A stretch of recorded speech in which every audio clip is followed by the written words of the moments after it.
আজকে আপনাদেরকে এমন একটি দেশ সম্পর্কে জানাবো যা আপনারা সকলে ইতিমধ্যে দেশ সম্পর্কে পরিচিত। আর এই দেশটি অন্য কোনো দেশ নয়, এটি হচ্ছে গ্রেটার চায়না, বৃহত্তর চায়না, অর্থাৎ বর্তমান যে আমরা চীন নামক যে দেশটি সম্পর্কে জানি। চীন ঐতিহাসিকভাবে অনেক পুরনো একটি দেশ।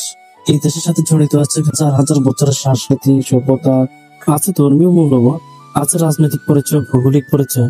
তবে চীন প্রাকৃতিকভাবে অপরূপ সৌন্দর্যের একটি দেশ হলো চীন স্বাধীনতার পূর্বে একটি দরিদ্রতম দেশ ছিল।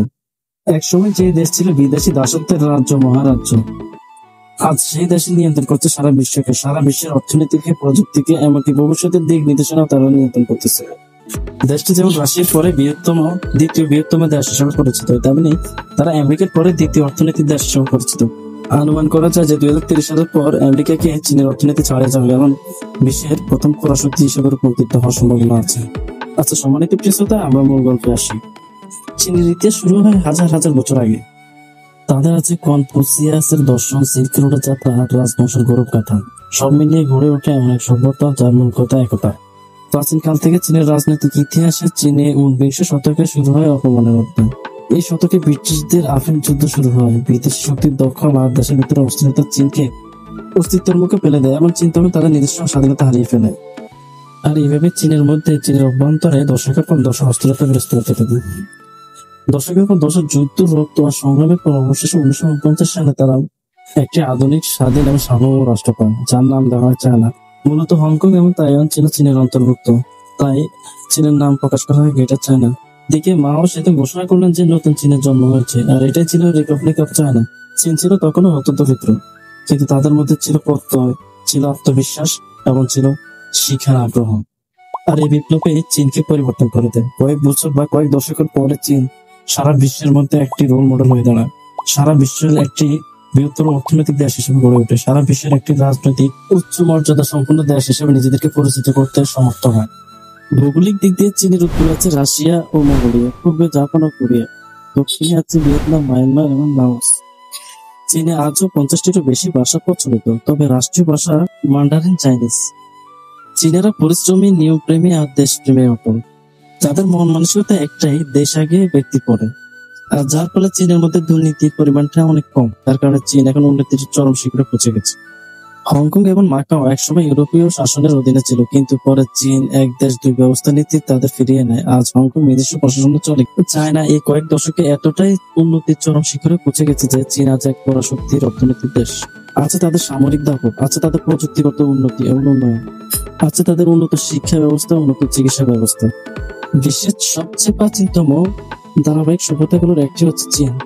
তখন ইউরোপের অনেক রাজ্যের জন্ম হয়নি। এদিকে চীন তাদের রাজ্য এবং আইন ব্যবস্থা খুব সুন্দরভাবে পরিচালিত করে। চীনের সবচেয়ে জনবহুল শহর হচ্ছে সাংহাই।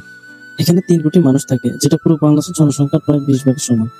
চীনে আছে পৃথিবীর একমাত্র স্থাপনা যা মহাকাশ থেকেও দেখা যায়, যার নাম হচ্ছে চায়না গেট ওয়াল। এটি 21,000 বর্গ কিলোমিটার লম্বা। বিভিন্ন সময় বিভিন্ন রাজা এবং গোত্ররা এটি 2000 বছর সময়কাল ধরে এটি তৈরি করে। বিজ্ঞানীরা মহাকাশ থেকে চায়না গেট ওয়ালটি দেখতে পায়। এই গেট ওয়ালটি একটি ঐতিহ্যবাহী গেট ওয়াল। ভয়ঙ্কর ভয়ঙ্কর পাহাড়ের বুক ছিঁড়ে এই গেট ওয়ালটি প্রায় 21,000 বর্গ কিলোমিটার দৈর্ঘ্যের আকৃতিতে তৈরি করা হয়েছে। চীনে বিশ্বের সবচেয়ে বড় সিসিটিভি নেটওয়ার্ক আছে, প্রায় 70 কোটির বেশি ক্যামেরা 24 ঘন্টা নাগরিকদের পর্যবেক্ষণ করে থাকে। হ্যালো বন্ধুরা, আপনারা কি জানেন চায়নাদের ইন্টারনেট আলাদা? অর্থাৎ আমি বলতে চাচ্ছি, তুমি আমি গুগল, ইউটিউব, ফেসবুক ব্যবহার করে থাকি, এমন অন্যান্য অ্যাপস ব্যবহার করে থাকি, কিন্তু চীনে এগুলো ব্লক। অর্থাৎ চীনে শুধুমাত্র চীনা অনুমোদিত অ্যাপস গুলো, চীন রাষ্ট্রের অনুমোদিত তাদের নিজস্ব অ্যাপস গুলো পরিচালিত হয়। অর্থাৎ ফেসবুক, গুগল, ইউটিউবের যে কাজগুলো আমরা করে থাকি, তারাও তাদের নিজস্ব অ্যাপস গুলো দিয়ে ওই কাজগুলো করে থাকে। চায়নারা ব্যবহার করে থাকে মিচ্যাট অ্যাপস, বাইদু, ইউকু, উইবু, এই সকল অ্যাপস গুলো তারা ব্যবহার করে থাকে। সম্মানিত প্রিয় শ্রোতা, আমাদের ভিডিওগুলো যদি আপনাদের ভালো লাগে থাকে তাহলে ডান পাশে সাবস্ক্রাইব বাটনে একটা সাবস্ক্রাইব করে দিন। আচ্ছা, এদিকে চীনে আছে বিশ্বের সবচেয়ে বড় হাই স্পিড ট্রেন নেটওয়ার্ক। আচ্ছা, তাদের বিশাল বিস্তৃত প্রায় 40,000 কিলোমিটার রেল লাইন। তারা এমন এক ট্রেন বানাচ্ছে যা মেঘলিপ প্রযুক্তিতে চলে। অর্থাৎ মেঘলিপ প্রযুক্তি হচ্ছে বাতাসে ভেসে ঘন্টায় প্রায় 64 কিলোমিটার গতিতে এটি চলতে পারে। সামাজিক কাজগুলোর দিক দিয়ে চায়নারা কখনো পিছিয়ে নেই। তারা বিশ্বের সবচেয়ে বড় বৃক্ষরোপণ কর্মসূচি চালাচ্ছে। প্রতি বছর প্রায় 2.5 বিলিয়ন গাছ লাগানো হয়, এমনকি স্যাটেলাইট থেকে দেখা যায়। শিক্ষা খাতে, প্রযুক্তি খাতে চীন চরম উন্নতির শিখরে পৌঁছে গেছে। প্রিয় দর্শক, আপনারা জানলে অবাক হবেন যে চীনের সবচেয়ে বড় পরীক্ষার নাম হচ্ছে গাওকাও, যেটা দেশটির এ যাবৎকালের সবচেয়ে কঠিন পরীক্ষা। এখানে সফল হলে ভবিষ্যৎ নিশ্চিত, আর সফল না হলেও জীবন বদলে যায়। জীবন আপনাকে সফলতার দ্বার প্রান্তে নিয়ে যায়। আর এই পরীক্ষা দেওয়ার জন্য একজন শিক্ষার্থী প্রতিদিন 14 থেকে 15 ঘন্টা পড়ালেখা করতে হয়। আপনারা এর জন্য অবাক হবেন যে চীন পৃথিবীর একমাত্র দেশ যারা চাঁদের অন্ধকারের দিকেও রোবট পাঠাচ্ছে। তারা তাদের প্রযুক্তিকে এত অগ্রসর করেছে, এত দূরে নিয়ে গেছে যে তারা মহাকাশে নিজেদের স্পেস স্টেশন বানিয়েছে।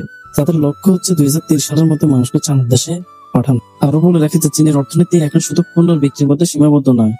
তারা বেল্ট অ্যান্ড রোড নামে 140টিরও বেশি দেশে রাস্তা, রেল এবং বন্দর বানাচ্ছে, যার মাধ্যমে চীন চাইতেছে যে বিশ্ব জুড়ে অর্থনীতির নেটওয়ার্ক গড়ে তুলতে।